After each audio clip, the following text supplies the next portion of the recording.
Wicked, wicked, wicked, wicked. Wicked tones, you know. I see a lot of content and I see a lot of people, they attach bands to like free weight machines, right? So this is like an idea. I've seen bands attached to this like no one's fucking business, like fucking 5 different bands on different levels and guys pushing off. It's like, I don't know where that came from. Like I understand like people who do like heavy weights, power lifters, things like that, they'll do like where they'll drop down and the band will assist them back up a bit because they're trying like crazy weights they haven't tried before. So they're kind of getting acclimated to the weight more than they are really wanting to help. It's just to acclimate the weight and kind of take that tension off while you're coming up. That's the only thing I've ever seen that's like beneficial for band work, is like guys trying to lift massive weights and acclimating themselves to like that weight before they actually try it unbanded. So it's like, it's kind of like, it's a crutch and it's like training wheels. And when we're ready to go, we got to take them off, we got to lift the weight. But it's like now these people are seeing like, I've seen guys wrap bands around their back, lay on a bench and push dumbbells with bands. It's like, if you guys and girls need to add bands to things to understand resistance and tension, you have so many problems you need to address. Like when it comes to lifting, like you need to literally rewind the clock and go back to the beginning. Because if you're putting bands on shit and like free weights and like, or machines like this where it's like not on a track, it's plate loaded, it's obviously moving on a plane, but it's not on like, you know what I mean? It's not like on a cable. So there's no tension, right? But it's like, if you have to slap bands to this, you have to understand like when you learn how to work out, you should have been taught how to like, this is no weight on it. You should have been taught how to hold tension and to press up with tension. And I can hold tension and I can press up with tension. So obviously I could go like this if I want. I could send this thing flying across the room. I could launch this fucking thing into orbit over here, right? But I'm able to keep this pressure. Just like if I had nothing in my hand and I'm sitting here, I can feel the tension I'm trying to keep. So obviously, if we can keep this kind of frame and this kind of tension with nothing in our hand, then think that I want to keep that same motion, that same frame, that same tension. Now I just want to add resistance, which would be a fucking dumbbell or a bar. So I'm still keeping that tension. I don't need something to assist me in keeping tension. I'm able to keep the tension myself and use the weight to move through the path of the motion I want to use to engage my muscle. So I use 10 pounds. Well, that was too easy. So I'm going to go up to 20 pounds.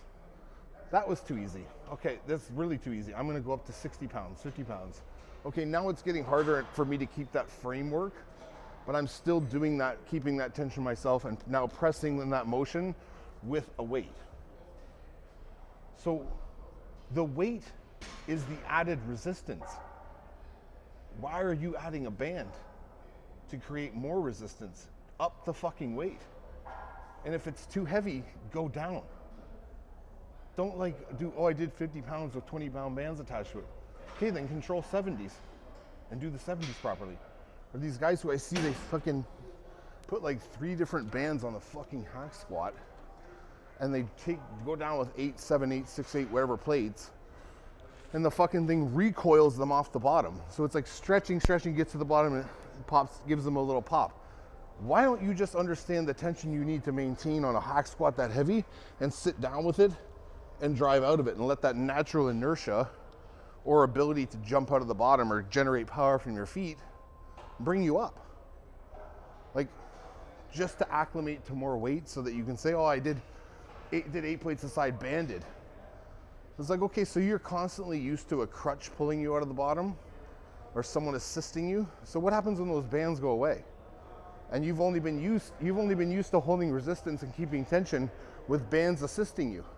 So you haven't even been taking that weight down, 100% of that weight. Learn how to take that weight down or lesser weight down and control the tension and control the motion of the weight and stand up with it. And keep that tension in your legs and your sternum and your core and sit down into things and rock out of them. Why the fuck are you putting bands on there? Because it goes back to this old adage, guys, that the more weight I do, the bigger I get. Even if I have someone fucking holding my hand through it, like these 3 bands on the back of the fucking hack squat. It's like, you guys are spinning yourselves in circles. Just get better at lifting weights. connect better to the weight that you're moving. Once that movement is too easy, there's not enough resistance to stimulate a response, go up in weight. Don't just arbitrarily like, oh, I'm going to go 100 pounds heavier with a band. It's like it's gonna ruin a lot of people, and it's gonna give you this false sense of strength or ability, right? Because like, oh, I was able to do this with a band, or like I did these 20-pound dumbbells are too light on their own. Let me wrap a band around my fucking arms and press the dumbbells out with the band on. Do 40s, man. Control them. Learn how to fucking manipulate them. Learn how to balance them. Learn how to squeeze through. So like, yeah, but I did 20s with the band and it was like better than me doing the 40s. It's like, that's at the same point, that's at the same token, that's the only time I agree with people when they're going up in weight. Like, but the thing is, everyone agrees, and it's a common thing known in bodybuilding, your weight's gonna go up each set, guys. That's the goal. We never named it progressive overload before though. It was just like acclimating to the tension or the resistance.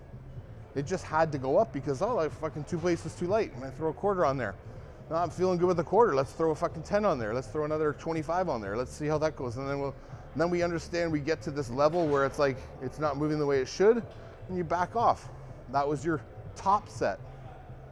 But now there's all these like token phrases, man, like progressive overload. What's your top set? What are your feeder sets? Guys, every set is a set. Every set you're moving weight counts. It's stressing the muscle, it's getting the muscle to contract, it's getting the muscle to fire. And that's why you don't think it counts, because you guys are just moving the weight. I move the weight, I move the weight, now I move the weight, I move the weight. Oh, now I'm really trying. Now I'm gonna really, really try on this last one. And it's gonna look like fucking dog shit because I'm not supposed to be doing this weight at all. But at least I can say I banged it out for 2 or 3 reps, and like I get to write it down and be like, yeah, man, did fucking 80-pound dumbbells today. Last week I did 70s. Almost broke my arm then, almost broke my arm today. Maybe next week I'll break it for real.